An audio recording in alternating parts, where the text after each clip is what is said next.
For 42 years, kids in Kentucky have been packing their bags for camp thanks to the nonprofit organization Kid Cancer Alliance.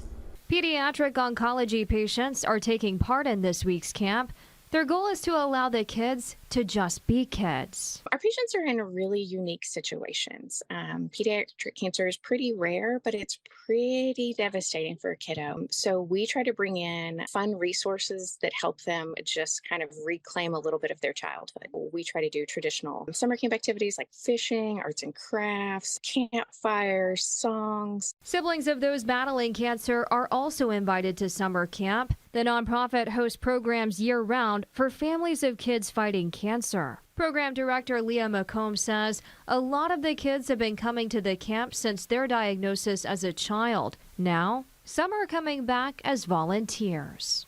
Kids Cancer Alliance hosts their summer camps twice a year. If you would like to volunteer or donate to the nonprofit, we have a link posted on our website.